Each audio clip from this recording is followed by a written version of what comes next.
Le 16 décembre 2017, des images de l'US Navy créent la sidération parmi la population américaine. Jusque-là classées secret défense, 3 vidéos d'objets volants non identifiés filmés par des F-18 sont révélées au public. Elles seront authentifiées par la Navy en novembre 2019. La première vidéo remonte à novembre 2004. Elle est filmée par une patrouille à proximité du porte-avions américain Nimitz. Sur ces images, un objet en forme de gélule effectue des manœuvres qui défient les lois de la physique. Ce sont les radars du navire de guerre USS Princeton qui confirment la présence de plusieurs objets ce jour-là. Une patrouille de F-18 est immédiatement envoyée sur place et filme l'un de ces objets volants non identifiés. Dans le jargon militaire et scientifique, on les appelle PAN, pour phénomènes aérospatiaux non identifiés. Dans le même temps, le très sérieux New York Times révèle l'existence d'un programme secret. Ce soir, CNN a appris que le Pentagone avait un programme de recherche secret sur les ovnis. Le programme s'appelait le Programme d'identification avancée des menaces aérospatiales, dirigé par l'officiel Luis Elizondo. Des dizaines de millions de dollars ont été alloués au programme par l'ancien leader de la majorité au Sénat, Harry Reid. À cette époque, j'étais le chef du Sénat et j'ai parlé au sénateur d'Hawaï, Daniel Inouye, et au sénateur de l'Alaska, Ted Stevens. Ils étaient tous deux représentants du comité des crédits. C'est lui qui détermine où les crédits pour la défense sont investis. Il contrôlait aussi ce qu'on appelle les fonds secrets, des lignes de budget noires qui n'apparaissent nulle part. C'était secret, c'était classifié. Et je leur ai demandé de se rencontrer dans une chambre sécurisée du Capitole. Là, je leur ai exposé les faits. Et je leur ai dit que je voulais qu'on dépense de l'argent pour essayer de comprendre de quoi il pouvait bien s'agir. Ces révélations sont reprises par tous les médias américains.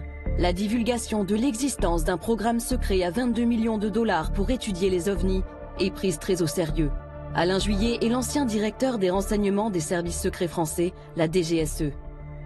Le fait que ce soit un sénateur américain qui ait demandé, qui ait insisté pour qu'il y ait cette enquête, montre quand même que ça correspond à une vraie problématique.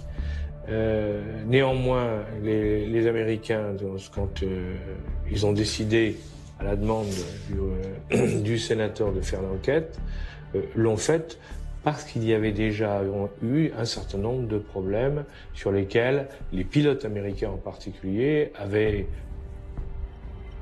s'étaient interrogés, je dirais, et les pilotes et les autres, en voyant les images de ce qu'ils avaient pu regarder. Aux États-Unis, l'affaire fait grand bruit. Et David Fravor, pilote d'un des F-18 présent lors de l'affaire du Nimitz, témoigne sur CNN à une heure de grande écoute. Tout d'abord, ça n'avait pas d'aile, donc on a pensé que c'était un hélicoptère, mais il n'y avait pas de souffle du rotor sur l'eau, pas de rotor. C'était extrêmement abrupt, comme une balle de ping-pong qui rebondit sur un mur et change de direction. Et sa capacité de planer au-dessus de l'eau, puis de repartir à la verticale de 0 à plus de 12 000 pieds, puis d'accélérer en moins de 2 secondes et de disparaître, c'est quelque chose que je n'ai jamais vu de ma vie. Je crois, comme les autres témoins de ce phénomène, qui ont vu l'objet ce jour-là, qu'il s'agit de quelque chose qui ne vient pas de notre monde. Pour les experts, ce témoignage est hallucinant et légitime les vidéos. Jusqu'ici, les militaires se gardaient bien de donner leur avis. Quelque chose venait de changer aux États-Unis.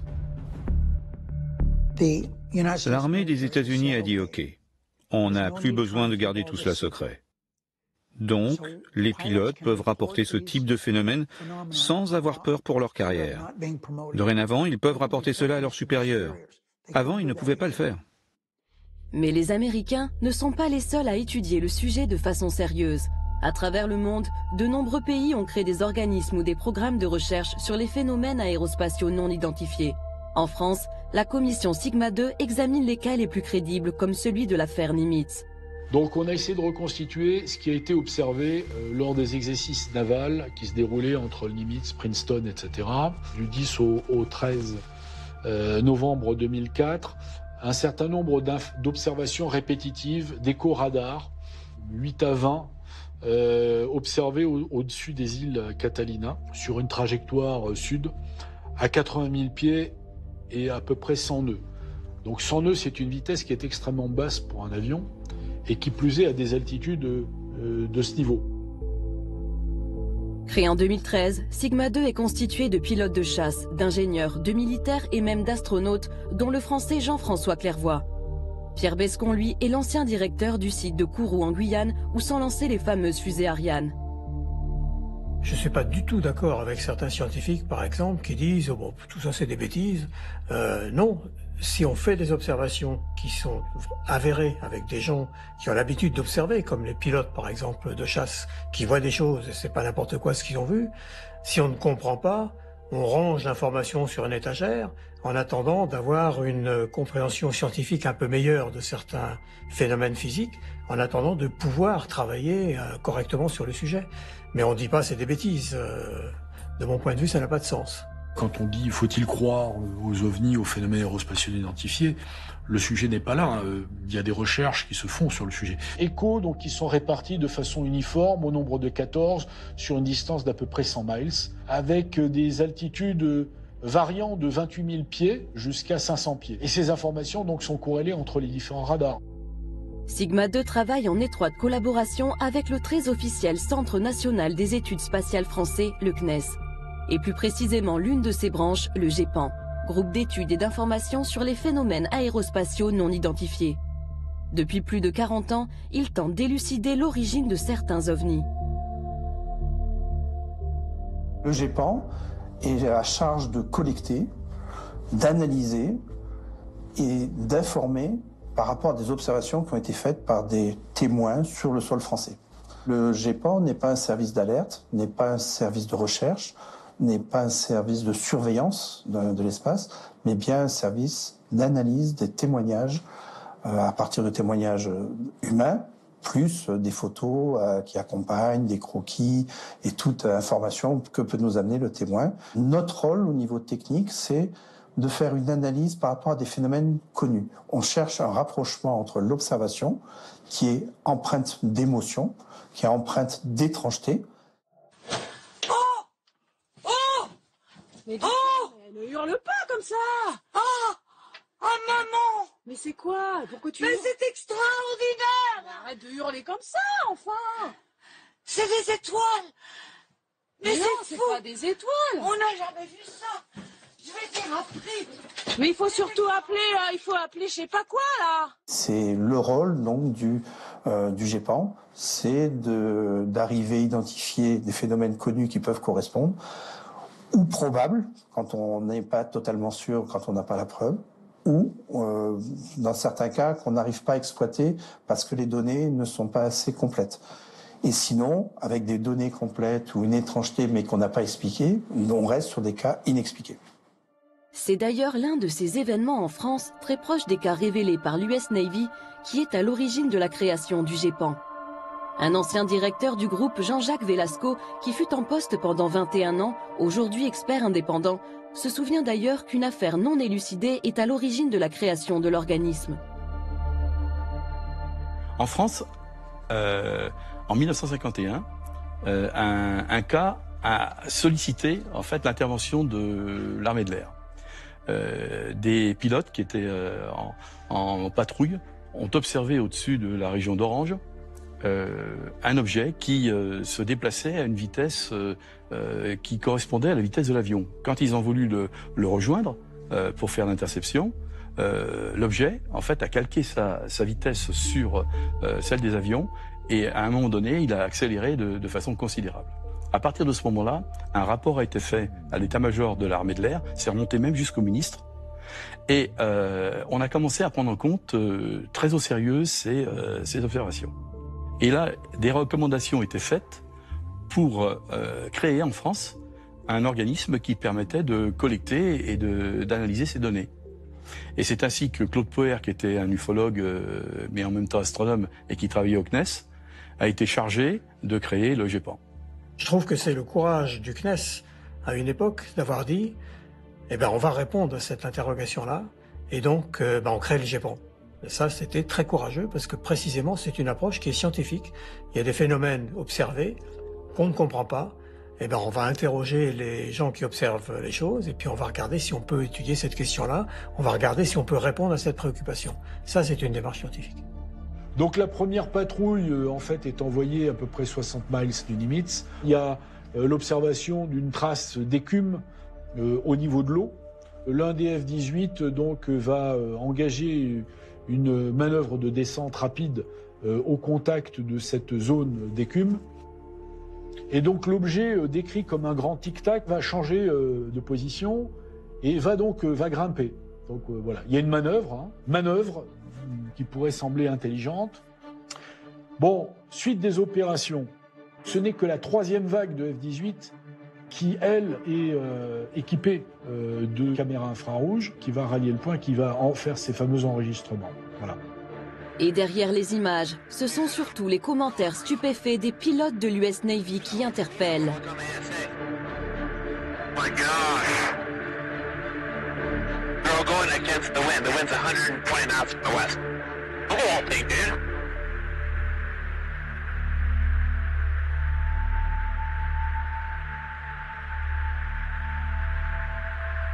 That's not our LNS though, is it? It's not. It is LNS.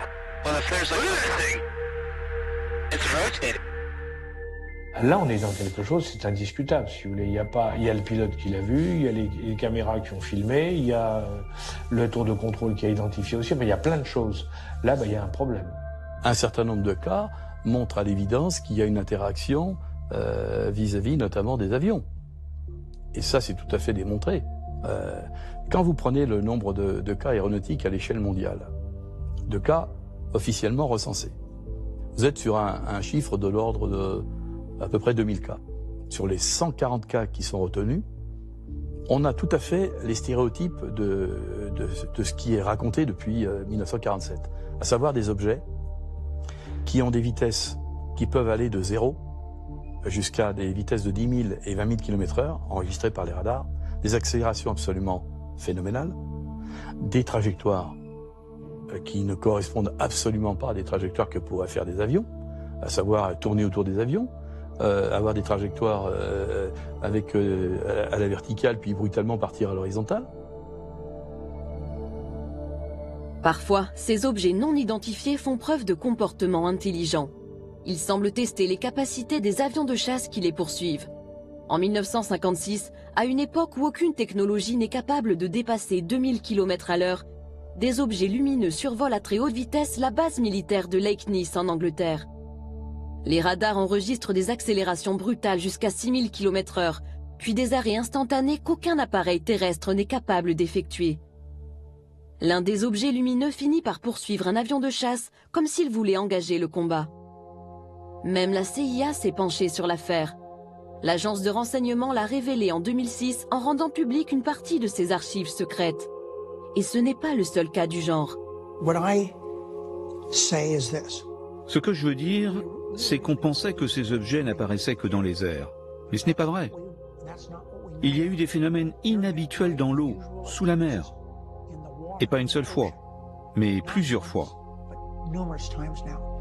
Les gens racontent d'étranges phénomènes survenus à des bateaux, interrompant parfois même leur communication radio. Donc oui, je pense que c'est extrêmement important de faire tout ce que l'on peut pour comprendre de quoi il s'agit. Pour preuve, l'un des cas les plus énigmatiques qui ait été soumis à la commission Sigma 2. Il remonte à 2013 et n'a toujours pas trouvé d'explication.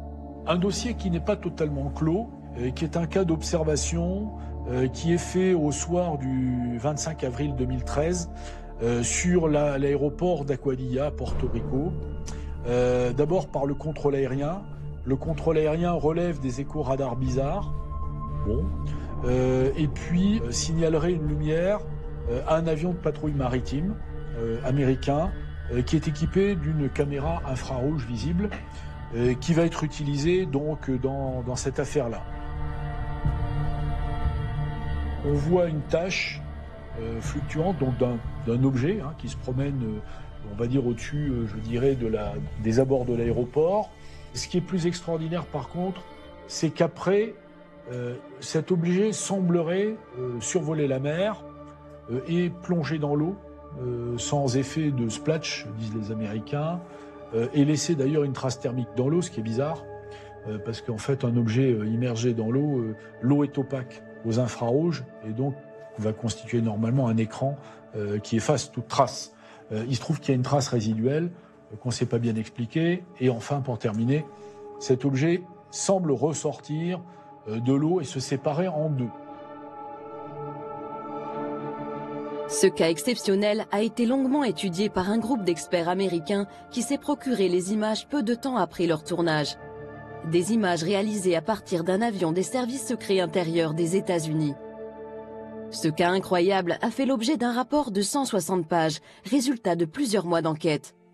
Ses conclusions sont claires, le phénomène reste inexplicable. En particulier, sa capacité à rentrer dans l'eau sans faire de vagues, puis à se séparer en deux, demeure un mystère scientifique et technique.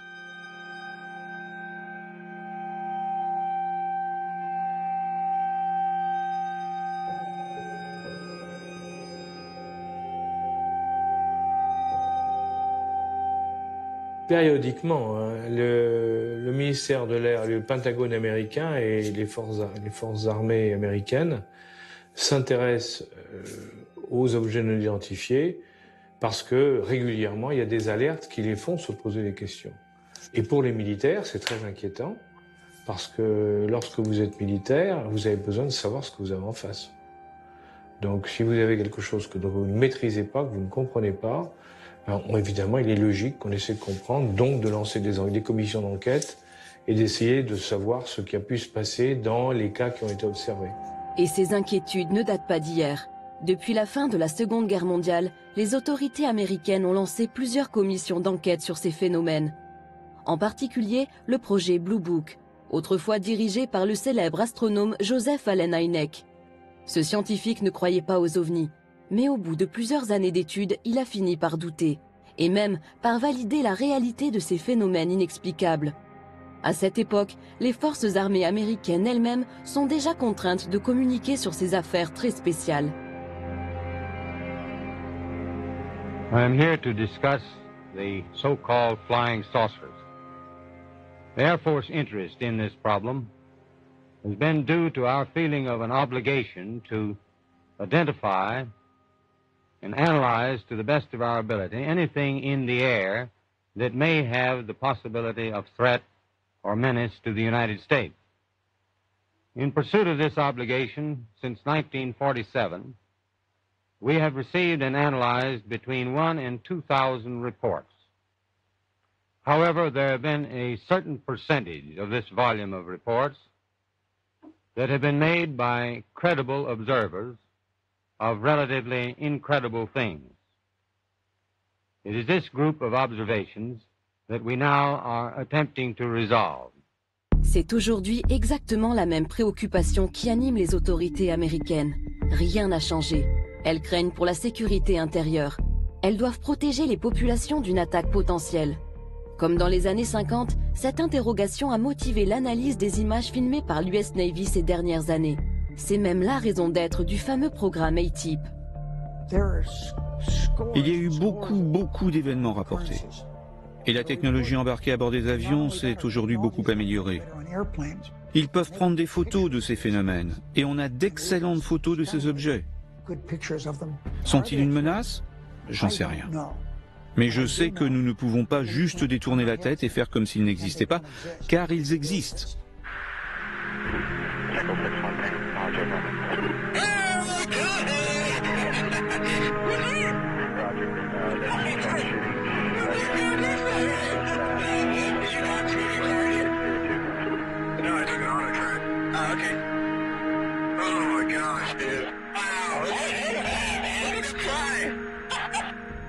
Après la Deuxième Guerre mondiale, beaucoup de gens ont pensé, les Américains pensaient que les Russes étaient derrière les objets volants non identifiés en disant eh bien, si les Russes ont trouvé de nouvelles technologies et les utilisent pour nous espionner.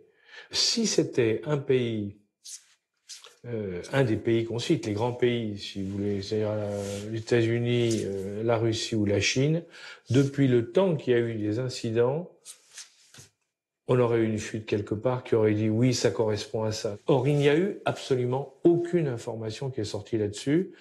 confirmant ou infirmant d'ailleurs que c'était des Russes, des Américains ou des Chinois. Pour moi, je n'y crois pas. Je pense que c'est autre chose. Autre chose, mais quoi? Si les instances au placé se posent des questions, des civils aussi cherchent. C'est justement la vocation du MUFON. Ce réseau de scientifiques et d'ingénieurs collecte depuis les années 50 une masse de témoignages sur l'ensemble du territoire américain. Il a même une antenne en France. Il dispose aujourd'hui d'un maillage considérable, un réseau d'enquêtes réparti dans chaque État. Le MUFON est pris très au sérieux, y compris par le gouvernement. C'est même l'un de leurs rapports qui a suscité l'intérêt du sénateur Harry Reid et motivé la création du fameux programme ATIP. C'est en se basant sur les données du MUFON que cette information a été utilisée pour justifier au Congrès les fonds pour le programme ATIP. C'est ce qui a été révélé dans l'article en première page du New York Times le 16 décembre 2017 à propos des développements secrets du Pentagone liés aux ovnis. Ce sont les données du MUFON qui ont été utilisées pour justifier la mise en place de ce programme. 10 ans plus tard, quand l'histoire éclate en couverture du New York Times, c'est vraiment, selon moi, le début de la divulgation d'un vrai phénomène. Et c'est pourquoi les gens y prêtent vraiment attention. Divulgation. Le mot est lâché. Cette révélation est-elle involontaire ou organisée? En effet, depuis le 16 décembre 2017, des officiels militaires ou politiques font des apparitions régulières dans les médias. Opération de communication, ça c'est indéniable.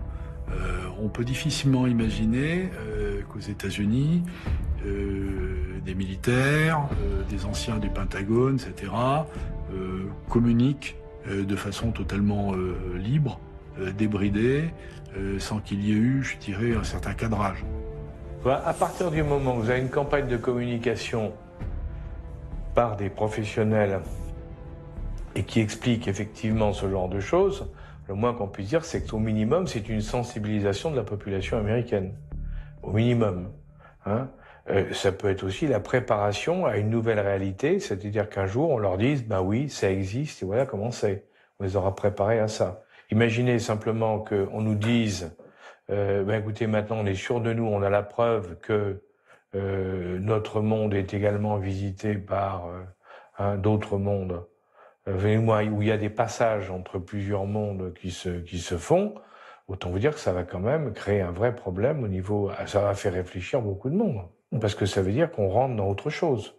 Et une problématique où il y a effectivement, il y a des risques qu'on ne maîtrise absolument plus. A priori, ils sont gentils, mais on n'en sait rien, et de toute manière, on ne maîtrise rien. Alors donc là, donc ça veut dire qu'on est avec quelque chose qu'on ne maîtrise pas. Or, vous savez que l'être humain, et surtout aujourd'hui, déteste se trouver dans des situations où il ne maîtrise pas, il ne contrôle pas la situation. C'est visiblement ce que pensent aussi les experts américains du MUFON. Paul Hynek est très bien placé pour le savoir. Il est le fils du directeur du fameux programme Blue Book qui fut dirigé par Joseph Allen Hynek dans les années 50 et 60. Il baigne dans les rapports depuis son enfance. Il perçoit lui aussi une véritable rupture dans la politique de communication des autorités américaines.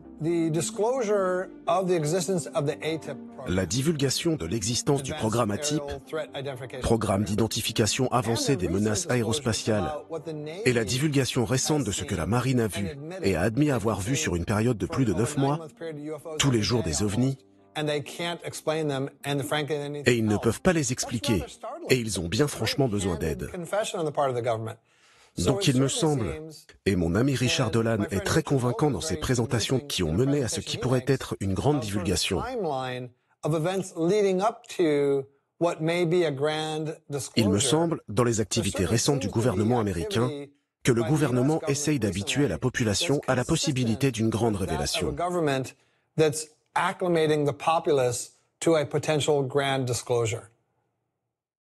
Paul Hynek et les autres membres du MUFON en sont convaincus. En 2018, ils ont même invité l'ancien directeur du programme ATIP, Luis Elizondo, qui est venu confirmer leur intuition. Je pense que la divulgation a déjà été faite. Je ne pense pas que cette révélation soit un événement, c'est un processus. Et ce processus a déjà commencé. Tout ça est vrai. C'est pour ça que 22 millions de dollars d'impôts ont été dépensés. Ça fait beaucoup. Mais à quoi ont vraiment servi ces 22 millions? Comment élucider le mystère de ces phénomènes aérospatiaux non identifiés? Quelles études précisément ont mené les Américains dans le cadre du programme ATIP? Ces travaux ont été essentiellement menés par Bigelow Aerospace, une société dirigée par Robert Bigelow, un homme d'affaires aux idées bien arrêtées qui est convaincu de l'existence de la vie extraterrestre. Je suis complètement convaincu, c'est simple. Croyez-vous que des ovnis sont venus sur Terre? Il y a une présence extraterrestre. Où exactement? C'est droit devant le nez des gens. Oh mon Dieu. Pourquoi le sénateur Reid a-t-il décidé de travailler avec Bigelow Aerospace? Un choix qui peut paraître surprenant et qui d'ailleurs lui fut reproché par certains. Il se justifie aujourd'hui. Je voulais dépenser cet argent et nous avions 22 millions de dollars. Mais on ne pouvait pas donner simplement l'argent directement à quelqu'un. Donc nous avons fait un appel d'offres auprès des sociétés intéressées. Bigelow a fait une proposition et l'armée américaine a trouvé qu'elle était la meilleure. C'est pourquoi il a eu le contrat. Il l'a eu pour plusieurs raisons. Tout d'abord, il était intéressé par ces objets depuis très longtemps. Et donc il a proposé des choses qu'aucun autre contractant ne pouvait proposer, ne serait-ce qu'en termes de bureaux et de technologie.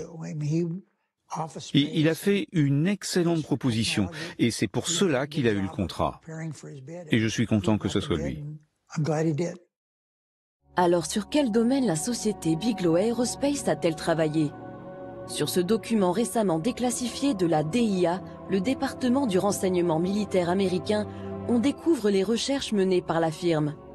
Au total, 38 sujets d'études très complexes qui concernent des technologies futuristes et non maîtrisées aujourd'hui. Par exemple, l'antigravitation, la propulsion nucléaire dans le spatial, la recherche des trous de verre permettant de pénétrer des univers parallèles, l'énergie négative ou encore la magnéto-hydrodynamique. Ce n'est pas un hasard si ces recherches de pointe ont été menées par Bigelow Aerospace. En 1995, avant même de fonder sa firme, Robert Bigelow crée le National Institute for Discovery Science dans le but d'élucider de nombreux mystères scientifiques, dont les ovnis. Il y investit des millions de dollars de sa fortune personnelle. C'est simple, pour les spécialistes, Robert Bigelow est un héros national. Robert Bigelow a dépensé plus d'argent que n'importe qui dans le monde, de son argent privé, pour financer des recherches sur les ovnis. D'après moi, c'est un héros au sein de la communauté ufologique. C'est un homme intéressé par les étoiles. Il a fondé Bigelow Aerospace à Las Vegas, qui construit des habitats gonflables pour l'espace. Je suis heureux de savoir qu'il a du succès, qu'il travaille avec la NASA, avec le programme spatial. Je le remercie pour le temps passé ensemble. Cela nous mène dans la bonne direction en termes de divulgation et je suis très enthousiaste. Au fil des années, des personnalités sérieuses et incontestables ont travaillé auprès de Bigelow. Le docteur John B. Alexander, pilier du laboratoire de recherche militaire de Los Alamos, ou encore Edgar Mitchell, le 6e homme à avoir marché sur la Lune. Et après des années d'études, leur verdict laisse sans voix.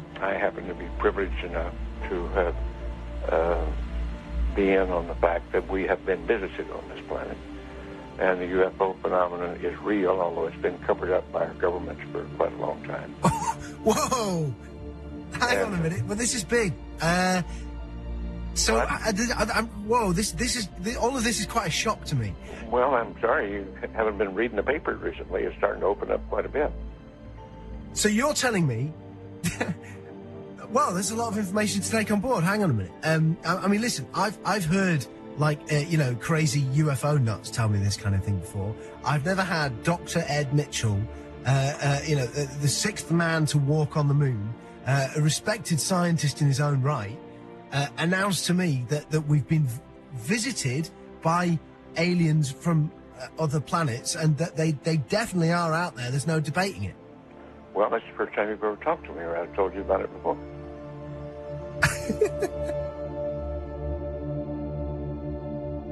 Ces observations d'OVNI n'ont pas seulement lieu aux États-Unis. Certains dossiers, y compris en France, continuent de bousculer les certitudes des esprits les plus rationnels. Et nous poussent à nous poser sérieusement la question, sommes-nous visités par une intelligence non humaine ?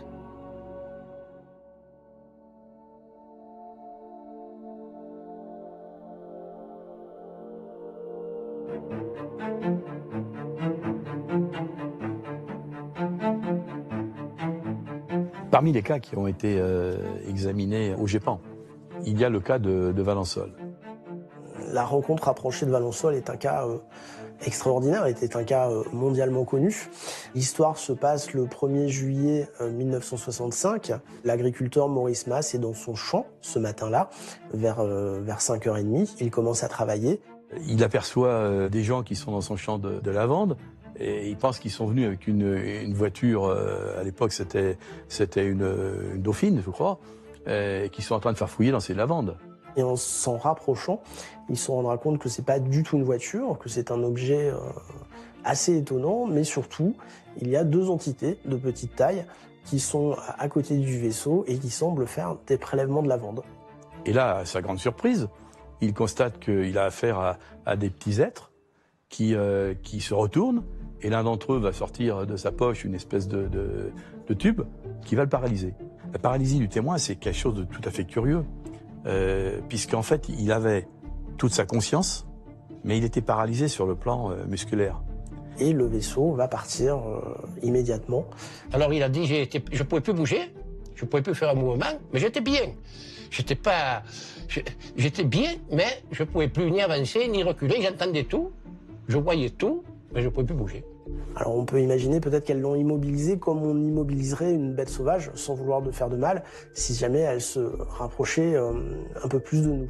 Il a dit, et ça, pour moi, c'est une phrase que j'oublierai jamais, « Dans leurs yeux, je lisais de la bonté. » Dans leurs yeux, je lisais de la bonté.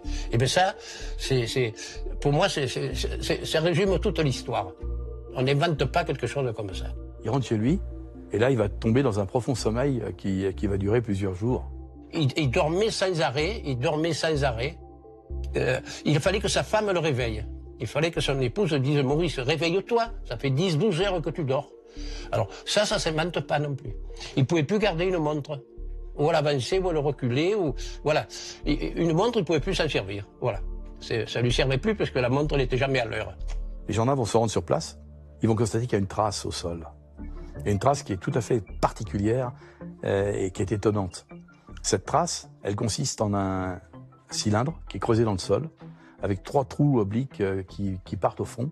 C'est lisse, comme s'il y avait un outil qui avait donc forgé ce sol. Et puis des traces de plot qui visiblement est en appui sur le sol.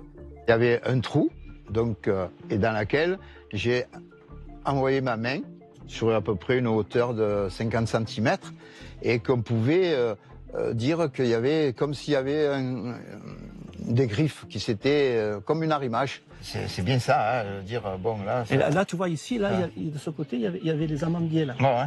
Et derrière les amandiers, je me souviens bien, il y avait une vigne. Ouais. Il y avait des amandiers à l'époque qui étaient plantés en rang d'oignons. Et selon la trajectoire d'envol de ce qu'on pouvait appeler l'engin, la partie gauche des amandiers était jaunie comme par une forte chaleur. Alors c'était surprenant parce que d'un côté de l'amandier c'était vert et de l'autre côté c'était jaune. Il faut savoir que pendant 10 ans, il n'a plus rien poussé. Il a replanté de la lavande, il a replanté du blé. Pendant 10 ans, sur ce petit morceau, c'est pas parce que c'était pas quelque chose d'immense, hein. Donc il n'a plus rien poussé. Ça lui est tombé dessus. Il n'aurait jamais rien dit à son meilleur ami. Peut-être que l'histoire se serait arrêtée là, quoi. Il aurait emporté avec lui. C'est la presse qui est arrivée, puis la presse locale, puis la presse régionale, puis nationale et internationale. Et à partir de ce moment-là, le monde entier est arrivé. Le petit village de Valensole est en émoi depuis 48 heures avec l'apparition d'une soucoupe volante. Je me trouve au Café des Sports de ce charmant petit village. Il fait très chaud, les joueurs de belote s'en donnent à cœur joie. Dites-moi, messieurs, le principal témoin de l'affaire, M. Masse, est parti en vacances. Est-ce que quelqu'un pourrait me raconter quelque chose? Est-ce qu'il y a quelqu'un qui a vu ou à qui on a raconté quelque chose? Allez, monsieur Moisson. Le patron de l'établissement, M. Moisson. C'est aujourd'hui... M. Masson est aujourd'hui la vedette du village. Vous fûtes en quelque sorte le confesseur de M. Masse qui était dans son champ lorsqu'est apparue cette soucoupe volante. Alors racontez-nous. Ça, la matinée, Maurice Masse est venu, c'était un ami, et il m'a raconté qu'il avait vu un engin se poser dans son champ. Et oui, il m'a dit de ne pas en parler, vu qu'il serait peut-être embêté. Ou... Et vous avez pu garder le secret combien de temps? Jusqu'au lendemain. Et le lendemain... Le matin, tout le monde, enfin, on a un peu parlé et tout le monde, Provençal est venu. Tous les journaux de la région tous les journaux de la région sont venus, voilà. Gens s'est posé là-dessus. Les empreintes sont très visibles. Sont très visibles, oui. Et ce n'est pas quelque chose qui peut être fait par des amateurs? Non, par aucun appareil connu, je ne crois pas. Est-ce que M. Mas est une personne qui s'amuse à faire des blagues de temps en temps? Non, moi, là j'ai eu l'impression que vraiment il a dit la vérité parce que vraiment il était un peu émotionné de l'engin qu'il avait vu. Hein. Cette affaire, elle a suscité beaucoup de réactions. Il y a même par exemple le professeur Yves Rocard, qui était quand même académicien, et qui s'en est occupé. Il y a beaucoup de gens qui ont, à l'époque, qui ont parlé de cette enquête. Mais ce qui est intéressant, c'est que au GEPAN, on avait les 3 rapports de Jean Hermery. Le GEPAN classe aussitôt ce dossier stupéfiant parmi les cas les plus inexplicables qui lui ont été soumis. Même le père de la bombe atomique française, Yves Rocard, se penche longuement sur l'affaire. Et justement, le nucléaire semblerait avoir un lien très étroit avec le phénomène. Les tests nucléaires, il faut le savoir, c'est quelque chose quand même qui est effrayant, parce que 540 bombes nucléaires ou thermonucléaires qui ont été balancées dans l'atmosphère, c'est énorme. Et ça correspond, dans la période entre 1960 et 1961, à une explosion tous les 3 jours, faite par les Américains ou les Soviétiques.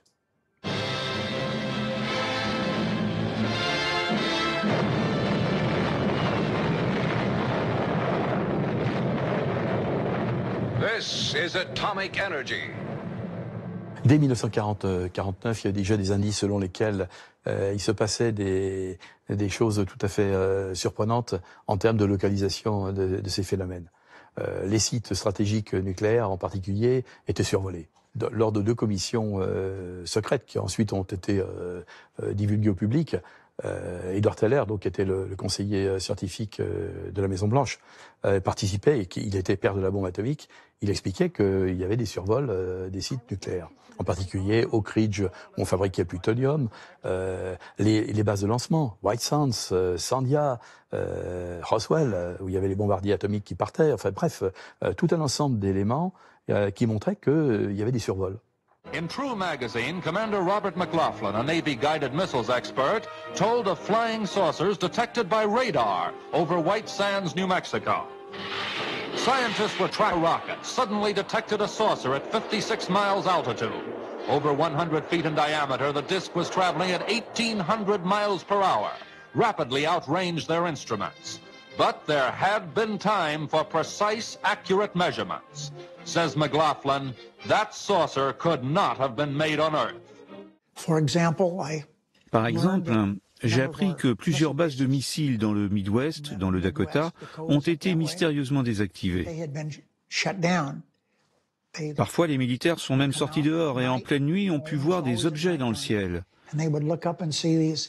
Dans certains cas, cela a même interrompu les communications sur la base. Et ça n'est pas arrivé une seule fois, mais plusieurs fois. L'un des cas les plus troublants se déroule en 1967 au-dessus de la base de Malmstrom dans le Montana. Nous avons retrouvé l'un des derniers témoins de ces événements. Comme les autres témoins, il a gardé le silence pendant 30 ans avant que l'affaire ne s'ébruite finalement.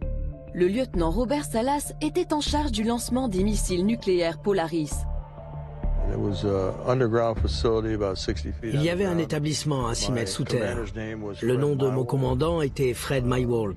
On prenait chacun notre tour la garde, en restant en état d'alerte. Et à un moment, dans la soirée, je reçois un appel téléphonique du garde d'en haut. Il y avait 6 gardes là-haut. Il voyait d'étranges lumières dans le ciel, qui volaient très vite,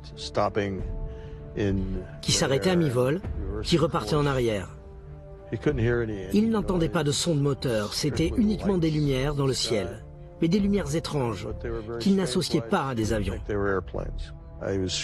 Il criait dans le téléphone, balbutiant, me disant qu'il y avait une lumière rouge, orange, qui volait au-dessus de l'entrée principale. Et tous les gardes là-haut étaient prêts avec leurs armes. Et il m'a demandé ce qu'il devait faire. Bien sûr, j'étais sous le choc en écoutant ce qu'il me disait. Lui, il était clairement effrayé. Je lui ai dit de s'assurer que rien ne rentre dans la zone de défense et qu'il pouvait utiliser toute force nécessaire. Ensuite, il a raccroché. Il m'a dit qu'il devait raccrocher car l'un de ses gardes était blessé. Je suis allé réveiller mon commandant et alors que je lui ai expliqué les appels téléphoniques, nos missiles se sont éteints. On avait 10 missiles sous notre contrôle et les 10 missiles se sont éteints. On est passé en mode no-go. On ne pouvait plus les lancer, on ne pouvait plus les utiliser. Et c'est ce que nous avons rapporté au poste de commandement.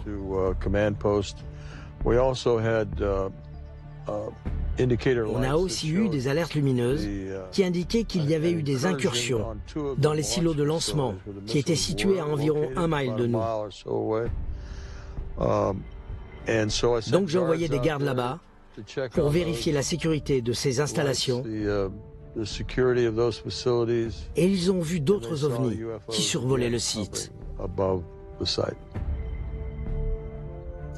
Quand vous superposez les lancements, enfin les tests dans l'atmosphère, avec les cas d'OVNI, vous vous apercevez que vous avez une similitude au niveau des courbes, avec un décalage de 2 ans. C'est très curieux. Alors je ne peux pas l'expliquer, hein, simplement je constate que les 2 courbes ont la même forme et qu'elles correspondent en fait à chaque fois à des tests nucléaires. Certains vont même beaucoup plus loin et n'hésitent pas à parler officiellement d'extraterrestres en mission commandée. Paul Hélierre a été pendant 3 ans le ministre de la Défense du Canada. Pendant la guerre froide en 1961, il y a eu environ 15 ovnis en formation qui ont volé de la Russie vers l'Europe et le commandant suprême des Alliés était très inquiet. Et dans les 2 camps, on était prêt à déclencher l'arme nucléaire. Et puis les ovnis ont changé de direction pour retourner vers le pôle Nord. Donc ils ont décidé de faire une enquête qui a duré 3 ans et ils ont découvert qu'au moins 4 espèces différentes d'extraterrestres ont visité la Terre depuis des milliers d'années. Donc nous avons une longue histoire avec les ovnis. Et il y a eu une augmentation de leur activité depuis des dizaines d'années, depuis que nous avons inventé en fait la bombe atomique.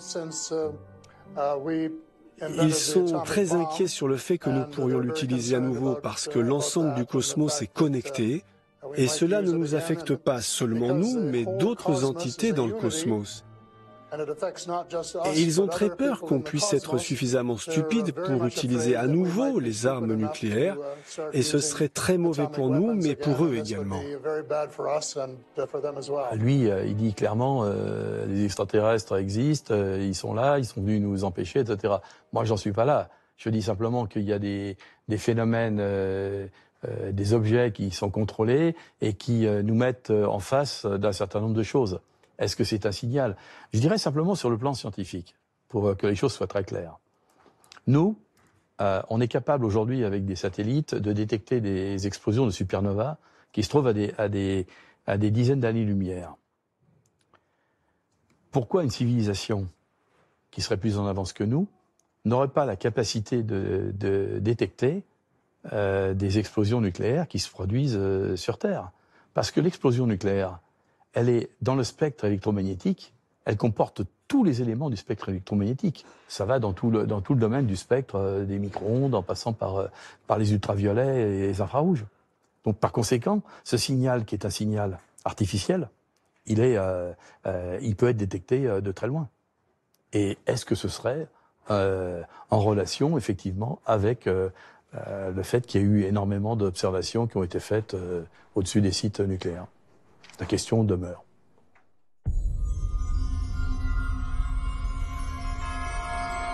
En 2012, en France, le journaliste David Gallet filme des parapentistes à proximité de la centrale nucléaire de Cattenom en Moselle. Il capte sur sa caméra un étrange objet lumineux pendant quelques secondes. Cet objet semblerait avoir été filmé le même jour en Suisse et en Allemagne.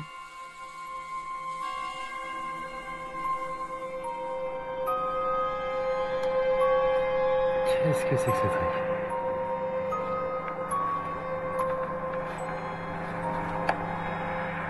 J'essaye de suivre le phénomène qui va parcourir l'intégralité de l'horizon je dirais en 20 secondes à peu de choses près. Donc qui va quand même relativement vite, 5-6 fois plus vite qu'un avion de ligne par exemple.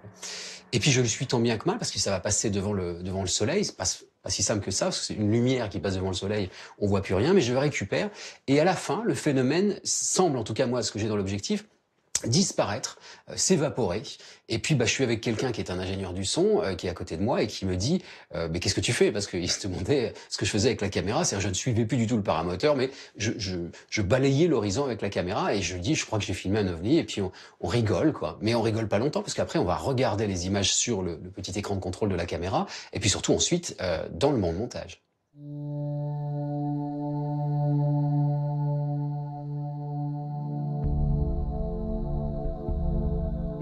Toujours en France, Michael Vaillant, expert data consultant auprès du GEPAN depuis plus de 12 ans, fait clairement le lien entre apparition d'ovnis et survol d'installations civiles et militaires en France dans une étude qu'il a publiée sous l'égide de l'Université de Toulouse. On a travaillé avec le laboratoire de mathématiques de Toulouse. On a fait une étude mathématique en 2015 qui a permis de montrer qu'il y avait une significativité statistique importante entre la répartition des phénomènes inexpliqués et les centrales nucléaires, mais aussi avec les sites pollués.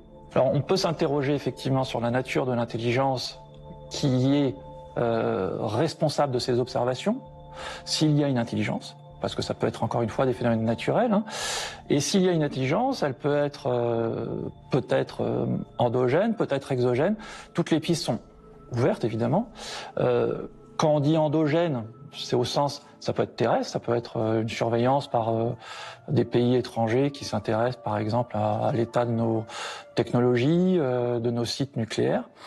Et peut-être exotique, peut-être une surveillance. On peut entendre par exotique des intelligences que l'on n'a pas identifiées mais qui peuvent être sur Terre, des groupes. On peut imaginer effectivement des extraterrestres si on voulait. C'est probablement l'hypothèse la plus extrême à ce stade. Et on peut s'interroger dans ce cas-là aussi, pourquoi il y aurait des intelligences extraterrestres qui viendraient observer comme ça des sites nucléaires ou des sites pollués. C'est assez, a priori, ce serait assez étrange et savoureux. Que ce soit pour surveiller les humains qui jouent avec le feu nucléaire ou pour toute autre raison, ils sont désormais de plus en plus nombreux, politiques, ingénieurs, chercheurs, à oser parler clairement d'une intelligence non humaine. Je ne peux pas parler au nom du gouvernement, je n'en fais plus partie. Mais aujourd'hui, ma conviction personnelle, c'est qu'il y a de nombreuses preuves qui montrent que nous pourrions ne pas être seuls, quoi que cela veuille dire. Il y a beaucoup de nouveaux cas qui arrivent tous les mois. Il n'y a pas de doute à ce sujet. Les pilotes voient des choses, les marins voient des choses en mer, de nouveaux cas arrivent tout le temps.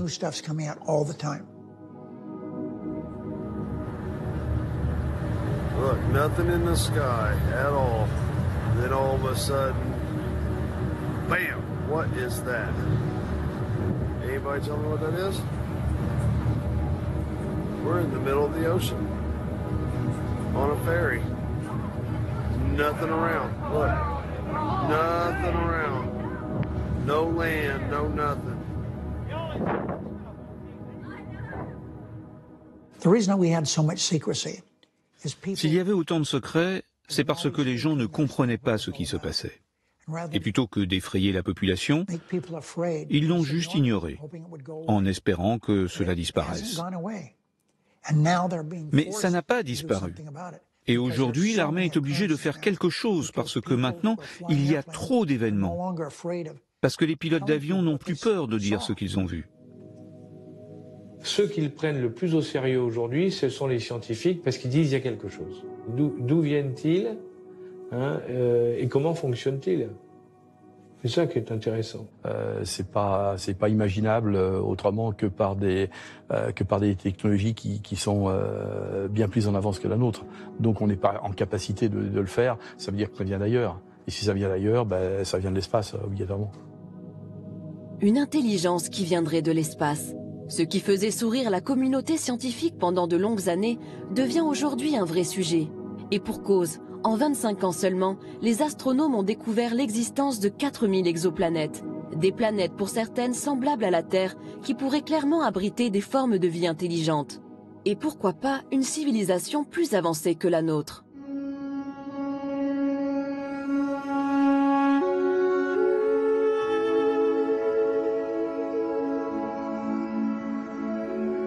Avi Loeb est le directeur du département d'astrophysique de la prestigieuse université d'Harvard. Il est aussi le patron de 2 instituts sur les mathématiques et les trous noirs qui rassemblent de nombreux physiciens, astronomes et mathématiciens. Autant dire que c'est l'un des chercheurs les plus sérieux et respectés au monde dans son domaine. Or, avec ses équipes, il a étudié l'un des phénomènes les plus surprenants jamais observés dans l'espace proche, l'arrivée d'un objet interstellaire non identifié au comportement unique et sidérant. Son nom, Oumuamua, qui signifie en hawaïen le messager. Oumuamua a été découvert le 19 octobre 2017. C'est le premier objet que nous avons identifié près de la Terre et qui provient de l'extérieur du système solaire. Il était évident qu'il n'était pas tiré par le Soleil, parce qu'il allait trop rapidement près de la Terre. Au départ, les astronomes ont pensé que c'était un rocher, un astéroïde, peut-être une comète, donc on ne l'a surveillé que pendant une semaine. Ensuite, nous avons compris qu'il avait d'étranges propriétés. Il tournait sur lui-même, par exemple, toutes les 8 heures. Sa luminosité était 10 fois plus forte. Cela veut dire que sa place dans le ciel change d'un facteur de 10. Tout ce que l'on voit, c'est la lumière réfléchie. L'objet est donc 10 fois plus long que large. C'est une forme bien plus extrême que beaucoup d'objets que nous avons vus dans le système solaire. Le mois suivant, les astronomes l'ont observé un peu plus, sans y prêter trop attention. Et au mois de janvier, elle était trop mince pour être observée. Mais les observations prises plus tôt ont été analysées. Et là, on a réalisé qu'en fait, Oumuamua a dévié d'une orbite qui est orientée seulement par la gravité du Soleil. Il y a une force supplémentaire qui l'a poussé loin du Soleil. Cela aurait pu être le résultat d'un dégazage, comme on le voit avec les comètes, quand la glace à la surface de la comète s'évapore à cause de l'illumination de la lumière du Soleil.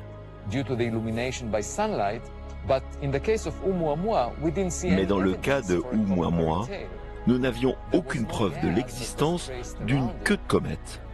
Il n'y avait pas de gaz autour de l'objet. Et il y avait très peu de limites. Et donc, c'est très déroutant. Qu'est-ce qui lui donne cette poussée supplémentaire? Dans un article scientifique que nous avons écrit, nous avons suggéré que peut-être cette poussée est donnée par la lumière du Soleil. Et pour que la lumière du Soleil puisse se réfléchir sur un objet et lui donner une poussée suffisante, l'objet doit être très fin, moins d'1 millimètre d'épaisseur, comme une voile sur un voilier qui serait poussée par le vent.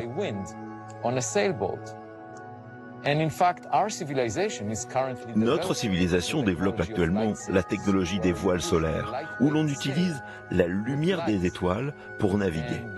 Et le résultat, c'est que lorsque la lumière vient rebondir sur la voile, cela lui donne une poussée qui peut l'amener à de très grandes vitesses, potentiellement jusqu'à la vitesse de la lumière. Donc, dans l'article, nous disons qu'il est possible qu'il s'agisse d'un dispositif qui a été fabriqué de manière artificielle et qui a été envoyé par une civilisation extraterrestre.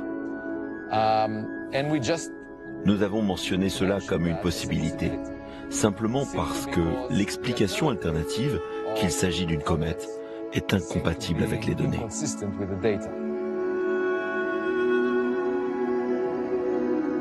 Si la voile solaire d'Avi Loeb reste une hypothèse très exotique mais probable, les technologies qui pourraient expliquer les performances inouïes de ces objets inspirent les scientifiques, les militaires et les firmes privées. Alors, y a-t-il derrière ces programmes de recherche une véritable course pour les technologies de demain? Alors, la technologie qui est utilisée par ces engins, apparemment en tout cas, est une technologie que nous ne maîtrisons pas. Parce qu'il est évident que si on trouvait la solution qui permet à un engin non identifié de se balader de vitesse zéro à vitesse extraordinaire et à évoluer n'importe comment, il est évident que ça intéresserait tout le monde. Parce que ça changerait le rapport à l'aviation de chasse, hein, entre autres. Après tout, si on trouve quelque chose, ça peut aider la défense française. Donc on est toujours dans la même logique de dire, si on trouve quelque chose, ça peut nous aider à comprendre le phénomène et pourquoi pas à en tirer parti. Alors la firme Bigelow et le fameux programme américain à 22 millions de dollars avaient-ils pour but d'élucider ces phénomènes et technologies inconnues pour en tirer parti? Le sénateur à l'origine du programme semble l'affirmer. Est-ce que je pense que la technologie, le programme pour lequel nous avons dépensé de l'argent a aidé? La réponse est oui. Avons-nous des réponses? Oui, nous en avons, mais pas tant que ça. Moi, je m'intéresse à la science, et je pense que nous devons connaître l'origine de ces phénomènes. D'où viennent-ils? Et je pense également que nous devons être compétitifs. D'autres pays, dont la France, ont fait le travail en essayant de comprendre tout cela. Et je suis à peu près certain que la Chine également. Ainsi que la Russie, qui est dirigée par un ancien responsable du KGB, je suis certain qu'ils ont aussi fait le travail. C'est pourquoi je pense qu'aujourd'hui, nous devons le faire, ce travail, nous, les États-Unis. Dans cette compétition, les Américains semblent donc bien partis. Si l'on reprend la liste des sujets d'études de la firme Bigelow, on constate de nombreux programmes sur des thématiques non maîtrisées aujourd'hui, mais dont les applications seraient révolutionnaires. Parmi les sujets les plus sensibles, l'antigravité, ou la capacité de s'affranchir des lois de la physique et notamment de la pesanteur. Faire voler un objet sans résistance physique ou sans être attiré au sol. J'ai maintenant une quasi-certitude que dans tous les cas où on a vu quelque chose de bizarre qui a été parfaitement identifié, on a aussi bien vu qu'il y avait un phénomène, c'était en effet un engin qui ne tenait pas, qui ne fonctionnait pas avec la gravitation classique, on était dans l'antigravitation. Ça, je crois que c'est une quasi-certitude dans tous les cas de figure. Ces technologies futuristes nécessitent la conception de nouveaux matériaux. On les appelle métamatériaux. Récemment, une firme privée a signé un contrat de recherche et développement avec l'armée américaine sur ces technologies. En juin 2018, le docteur Al Puthoff, cofondateur de cette société et ancien participant du programme ATIP, fait à ce sujet des déclarations surprenantes. C'était un échantillon multicouche de bismuth et de magnésium. Cette couche de bismuth est plus petite qu'un cheveu humain. L'échantillon de magnésium fait 10 fois la taille d'un cheveu humain. Il a potentiellement été récupéré durant le rapatriement d'un véhicule spatial avancé qui se serait écrasé. À Las Vegas, au mois de juin 2018, le physicien Al Puthoff a laissé entendre que cet étrange objet de métamatériaux venait d'un crash d'OVNI. Mais il n'en est pas sûr. Puthoff et son collègue, le docteur Eric Davis, sont sur le point d'identifier un ensemble de petites pièces qui semblent au-delà de tout ce que l'humanité peut fabriquer. Cet échantillon a été créé par des couches plus fines que des microns, via un processus inconnu sur Terre et dans un but que nous pouvons seulement supposer. Aucune preuve a été trouvée que quelqu'un ait déjà créé quelque chose comme ça. Quand on en parle à des gens du domaine de la création de matériaux, ils disent qu'ils ne savent pas pourquoi quelqu'un voudrait créer quelque chose comme ça. Il n'est donc plus seulement question de comprendre l'origine des ovnis, mais bien d'en tirer parti. Ces métamatériaux présenteraient ainsi des propriétés exceptionnelles qui pourraient s'avérer très utiles et très rentables. Ils ont des métamatériaux. J'ai vu les photos. J'en ai parlé avec eux. Ils essaient de comprendre comment ça fonctionne. Il semblerait que si l'on envoie une fréquence dans ces matériaux, ils l'évitent. Enfin, c'est ce que l'on m'a dit. Je ne l'ai pas vu, je ne connais pas les détails, mais ils essayent de comprendre exactement comment ils ont été fabriqués. C'est un matériel créé avec du bismuth et c'est stratifié. Donc, c'est nouveau pour nous. Et on essaye de comprendre comment cela fonctionne. Ces savoir-faire pourraient aussi nous permettre de résoudre l'équation écologique et lutter contre le réchauffement climatique. L'énergie et le système de propulsion sont tout de suite deux choses. Parce qu'il semble y avoir ce potentiel alléchant d'énergie illimitée, gratuite, sans impact écologique qu'on pourrait se procurer. Que ce soit l'antigravité ou quelque chose même au-delà de la propulsion photonique, la téléportation ou quelque chose comme ça. Donc nous pourrions maîtriser l'univers physique comme on ne peut même pas l'imaginer aujourd'hui. Cela nous propulserait au-delà des combustibles fossiles, de l'énergie solaire et de l'énergie nucléaire vers une énergie illimitée et abondante pour tous, ce qui peut faire des choses loin au-delà de ce que nous pouvons faire maintenant. Maîtriser de nouvelles technologies, apporter des solutions écologiques radicales, de véritables défis pour tous les gouvernements, mais aussi un enjeu pour l'humanité. La question fondamentale est: sommes-nous seuls? Et la seconde question, si nous ne sommes pas seuls, sommes-nous les gars les plus intelligents du coin? Il pourrait y avoir des civilisations qui sont beaucoup plus avancées que nous. Et il pourrait avoir des technologies que nous pourrions peut-être développer, mais dans longtemps. Si on établit des contacts, ou on voit des preuves de ces civilisations, ce sera un choc pour nous. Ce serait comme un homme des cavernes qui regarde un téléphone portable et essaie de l'interpréter comme un caillou. Une civilisation technologiquement très avancée, c'est presque l'équivalent de Dieu. Elle peut faire des choses qu'on ne peut même pas imaginer. Nous pourrions apprendre beaucoup d'une telle rencontre. Nous pourrions aussi développer une certaine modestie, parce que pour le moment, nous pensons que nous sommes les plus intelligents. Et en fait, dans l'histoire de l'humanité, nous pensions que nous étions au centre de l'univers physique, que le Soleil tournait autour de la Terre. Et nous avons fini par réaliser que nous ne sommes pas le centre de l'univers physique. La Terre tourne autour du Soleil. Le Soleil tourne autour du centre de la Voie lactée. Et la Voie lactée se déplace d'une façon aléatoire dans l'univers qui est plein de galaxies similaires.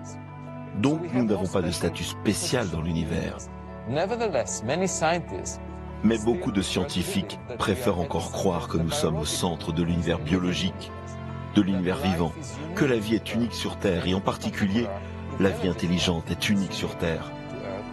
Et je pense que la façon dont nous pouvons être plus modestes, c'est en rassemblant des preuves de ce qui se passe là-haut. De l'infiniment grand à l'infiniment petit. Du visible à l'invisible, l'univers est encore pétri de mystères. Mais si l'hypothèse d'une intelligence non humaine venue d'autres planètes est la plus souvent avancée, d'autres théories émergent mêlant espace-temps ou univers parallèles. Philippe Guillemant est un ingénieur physicien au CNRS. Il a consacré sa vie à l'intelligence artificielle et à la physique théorique.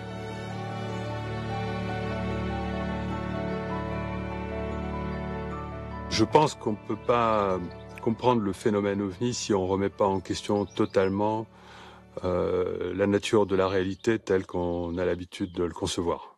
Le temps, l'espace et la matière n'existent pas en réalité telles qu'on les perçoit. Ce sont des constructions de la conscience à partir d'un champ d'information immensément plus vaste que ce qu'il est coutume d'appeler la matière ou l'espace-temps. C'est également le point de vue du célèbre astronome et spécialiste des ovnis, le docteur Jacques Vallée, un Français parti vivre aux États-Unis qui a collaboré avec le célèbre professeur Hynek du projet Blue Book. Il défend lui aussi un nouveau regard sur la physique. Désormais, pour les exigences de la nouvelle physique de 2061, nous devons d'abord reconnaître que l'univers est un sous-système d'une méta-réalité d'une structure d'information. Tout est une structure d'information et c'est simultané. Nous devrions reconnaître les dimensions comme un artefact culturel. Nous créons les dimensions car nous avons de petites bibliothèques, des coordonnées X, Y et Z, mais nous n'avons pas besoin d'élan physique. Donc nous devrions faire comme nous le sentons avec le concept de dimension dans la physique du futur. Le présent est plus que déterminé, comme le dit Philippe Guillemant. Il est déterminé depuis le passé et depuis le futur. Finalement, la conscience génère l'impression d'espace et de temps. C'est la conscience traversant ce flux d'informations et créant l'illusion de l'espace et du temps. Jacques Vallée a également travaillé avec le docteur John B. Alexander, ancien colonel de l'armée américaine qui était impliqué dans divers programmes de recherche militaire sur le paranormal. Avec Vallée, ils ont été tous deux embauchés par le milliardaire Robert Bigelow dans les années 90, lorsque celui-ci a fondé le National Institute for Discovery Science pour étudier les ovnis et les expériences de mort imminente. Selon moi, il y a une interrelation entre tout et entre bien des phénomènes. Et un des problèmes quand on étudie les ovnis, c'est qu'on a tendance à isoler les paramètres prématurément. Comme vous le savez, je me suis intéressé aux expériences de mort imminente. J'ai fait un doctorat sous la direction du docteur Elizabeth Kubler-Ross. J'ai été impliqué dans la visualisation à distance, dans la psychokinèse, la marche au feu, la cryptozoologie, peu importe le domaine. J'ai travaillé avec beaucoup de chamans dans le monde. Selon moi, ces choses sont interreliées et la conscience humaine en fait partie. Oui, on rentre dans la spiritualité. Et quand on mélange science et spiritualité, ça rend les gens très nerveux. Il y a dans ce phénomène une interaction entre la physicalité et la conscience qui est absolument fondamentale. Concernant les ovnis, il est commun de dire que ces technologies ont des milliers d'années d'avance sur les nôtres. Mais ce qu'on réalise, c'est que ce n'est pas vrai. On observe que c'est en avance sur nous, mais pas au-delà de votre capacité de la croire et de la comprendre. On croit que ce sont des choses qu'on aura dans 1000 ans, et elles sont là au bout de 50 ans. Et c'est systématique dans les observations liées aux ovnis. Je vous donne un exemple précis d'un cas rapporté par Jacques Vallée, au début des années 1900, dans l'État de Washington. Un homme est au volant de sa voiture. Un ovni apparaît devant lui, et il le décrit plus tard et il dit « C'était de forme heptagonale et je pouvais voir chaque rivet. » À cette époque, c'était très avancé. Mais une cinquantaine d'années plus tard, on n'utiliserait jamais de rivet pour voyager dans l'espace. En fait, on a affaire à des engins qui sont capables de rentrer dans notre espace-temps en provenant de l'extérieur, en provenant, on va dire, des autres dimensions. Aujourd'hui, si le principe des univers multiples reste une théorie, elle fait partie des hypothèses pour expliquer la provenance des phénomènes aérospatiaux non identifiés. C'est d'ailleurs l'un des points de recherche du programme ATIP. Ma conviction personnelle, c'est... vous savez, ce sont des théories hermétistes et ésotériques, mais elles remontent à l'origine du monde. Hein. On les retrouve dans les civilisations anciennes, on les retrouve partout. Et pas seulement pas en Europe, ou en Égypte ou ailleurs, mais partout on retrouve la même chose. C'est-à-dire que les gens vous disent il y a plusieurs mondes en définitive qui sont parallèles et qui sont juste l'un à côté l'un de l'autre. Il n'y a pas que le monde, notre monde à nous, le monde que nous percevons nous n'est pas le seul monde. Il y a plusieurs mondes qui s'interpénètrent. Après tout, c'est aussi la possibilité d'être quelque chose qui sort d'un autre monde et qui interpénètre le nôtre à un moment donné et pour un moment très court. Ça, c'est parfaitement possible. Si cette réalité existe, pourrons-nous l'appréhender concrètement? Entrer en contact avec une éventuelle intelligence venue d'ailleurs? Michael Vaillant a travaillé sur les différentes vagues d'observation des ovnis dans le passé. Ces vagues d'observation n'ont pas été très nombreuses dans l'histoire récente de l'homme. Elles ont commencé après la guerre. Elles ont eu lieu sur de grandes régions du globe, à l'échelle des États-Unis par exemple, ou de l'Europe. Pendant quelques jours, semaines, des centaines d'observateurs ont pu rapporter des observations de phénomènes inexpliqués, alors que d'ordinaire, on va avoir, par exemple à l'échelle de la France, un phénomène tous les 2 jours. C'est déjà beaucoup, mais dans ces cas-là, c'est sans commune mesure. Jacques Vallée et d'autres scientifiques ont proposé ce qu'ils appellent une théorie du contrôle, c'est-à-dire que ce serait peut-être des intelligences extérieures qui seraient à l'origine de ces phénomènes, qui contrôleraient l'organisation de ces vagues. Et il y avait derrière cette idée de théorie du contrôle, l'idée d'une théorie de l'apprentissage. Peut-être que le phénomène apprend à l'homme sa présence. C'était un peu l'idée. Il y a des méthodes qu'on appelle méthodes d'apprentissage espacées dans le temps, qui vous permettent de réaliser un apprentissage, effectivement, à l'échelle d'un individu, pas d'une société, et qui vont vous permettre d'économiser l'énergie et le temps que vous allez passer pour apprendre une notion. C'est-à-dire, je suis très feignant, je veux apprendre une liste de mots, et je veux économiser mon énergie, plutôt que de répéter bêtement cette liste de mots de façon séquentielle tous les jours, je vais petit à petit espacer le temps entre mes apprentissages. Et ça suit, à ce moment-là, une loi de puissance, qui est une loi qu'on mesure à l'échelle de l'homme, qui en général est une loi en puissance de 2. C'est-à-dire le temps qui va augmenter de façon à doubler à chaque fois qu'on va vouloir refaire un apprentissage. 1, 2, 4, 8, 16, 32, etc. Et on observe ce schéma, dans certaines de ces vagues d'observation, c'est-à-dire que certaines de ces vagues d'observation sont très précisément reliées par une loi en puissance de 2,04, même précisément. Et cette précision est si importante qu'on peut se poser la question de est-ce que on peut donner une date sur la prochaine des vagues. Voilà. Et la prochaine, en l'occurrence, puisqu'on attend, il ne se passe plus grand-chose aujourd'hui, nous mènerait en octobre 2035. C'est pas tout de suite, mais c'est pas non plus dans très longtemps. On est là sur un domaine qui est très très compliqué, qui est rejeté bien sûr, par les gens, les apôtres du progrès, je dirais mathématique et cartésien, mais est-ce qu'on n'aura pas des surprises dans le futur? Ça, c'est autre chose. Si les autorités américaines ont encore des choses à révéler, qu'elles le fassent, parce que je pense que les gens sont peut-être prêts à recevoir cette information. Je pense sans aucune hésitation que les recherches scientifiques sur ces objets volants non identifiés sont vraiment bonnes pour l'humanité.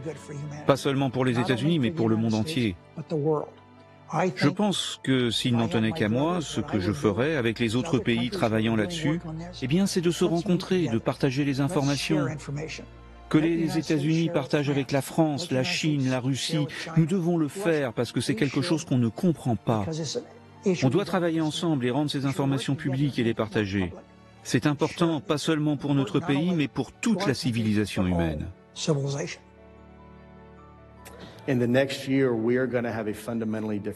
Dans l'année à venir, nous aurons une conversation fondamentalement différente de celle que nous avons aujourd'hui. Je pense qu'il y aura une plus grande adhésion du public pour tout ce qui a été divulgué récemment, et cela nous aidera à mieux comprendre ce que nous voyons. Il faut dire que ça apporterait des bouleversements au niveau de nos sociétés très importants. Ça remettrait en cause un certain nombre de choses sur le plan philosophique, sur le plan religieux, sur le plan même de la science. Peut-être qu'en 2035, les connaissances de l'homme sur le sujet étant stabilisées, on pourrait peut-être avoir un contact. Un contact, sachant qu'une idée qui a été avancée derrière ces vagues aussi, et derrière cet apprentissage, ce serait d'éviter ce qu'on appelle un ethnocide culturel, c'est-à-dire d'éviter que l'homme soit totalement pris au dépourvu et choqué par la découverte d'intelligence ou de phénomènes de nature extraterrestre. Je pense qu'à l'échelle de 10 ans, on aura, même très certainement avant, découvert la vie dans le système solaire, pas intelligente, mais au moins la vie.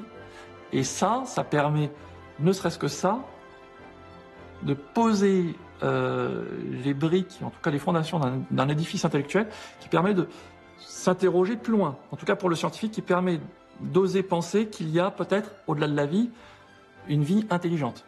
Et donc ça fait progresser aussi les mentalités. Ces sujets vont devenir de plus en plus mainstream, c'est ça que ça veut dire. Il y a plus de planètes comme la Terre qui sont habitables dans le volume observable de l'univers qu'il n'y a de grains de sable sur toutes les plages de la Terre. Pour moi, il semble très raisonnable de chercher d'autres civilisations, pas forcément ici sur Terre, pas forcément dans le système solaire, mais bien plus loin que cela, et en faire un sujet central pour nos futures recherches. Parce que les conséquences au fait de trouver des preuves de la vie là-haut seraient phénoménales. Ça changerait la conception que nous avons de notre place dans l'univers. Ça nous apprendrait des choses sur des technologies avancées que nous n'avons jamais rêvé de développer. Cela peut aussi nous apporter une leçon sur comment se comporter en tant que civilisation. On se sentirait comme une équipe qui apprend d'une autre équipe qui a traversé un processus similaire à nous dans le passé. A dot is all. A dot is all, it is us, both in the past and in the future. A dot is nothing, it is you. Unseizable, a mere step. Bodies and electrons racing. A dot is a mere moment, a crossroads. Hypothetical journeys. Never to cease, to leave, to return, to hope and to rise. To start over. So soon, to doubt, however, invisible or immense, which however move the clock of our thoughts. On se trouve devant un phénomène qui contrôle la réalité du témoin. Donc le problème, c'est que le témoin nous raconte un truc auquel on ne peut pas croire parce qu'il faisait partie du phénomène à ce moment-là. C'est-à-dire le témoin vraiment rapproché. On se trouve un petit peu, si vous voulez, l'analogie qui me plaît beaucoup, c'est le cinéma. Si vous interrogez, vous voyez 100 personnes qui sortent d'un cinéma, vous leur demandez ce qu'ils ont vu Godzilla. Bon, ils sont tous d'accord sur l'existence de Godzilla. En fait, le Godzilla en question, c'était juste une projection sur un écran. La vraie technologie, elle était derrière eux, c'était le projecteur. Moi, je veux rencontrer le projectionniste.